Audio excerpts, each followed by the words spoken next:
அவர் தமது செருகுகளாலே உன்னை மூடுவார். அவர் சட்டைகளின் கீழே அடைக்கலம் புகுவாய். அவருடைய சத்தியம் உனக்கு பரிசையும் கேடகமாகும். இரவில் உண்டாகும் பயங்கரத்திற்கும் பகலில் பறக்கும் அம்புக்கும் இருளில் நடமாடும் கொள்ளை நோய்க்கும் மத்தியானத்தில் பாழாக்கும் சங்காரத்துக்கும் பயப்படாதிருப்பாய். உன் பக்கத்தில் 1000 பேரும் உன் வலதுபுறத்தில் 10,000 பேரும் விழுந்தாலும் அது உன்னை அணுகாது. உன் கண்களால் மாத்திரம் நீ அதை பார்த்து துன்மார்க்கருக்கு வரும் பலனை காண்பாய். எனக்கு அடைக்கலமாயிருக்கிற உன்னதமான கர்த்தரை உனக்கு தாபரமாக கொண்டாய். ஆகையால் பொல்லாப்பு உனக்கு நேரிடாது, வாதை உன் கூடாரத்தை அணுகாது.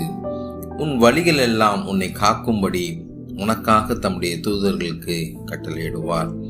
உன் பாதம் கல்லில் இடராதபடிக்கு அவர்கள் உன்னை தங்கள் கைகளில் ஏந்தி கொண்டு போவார்.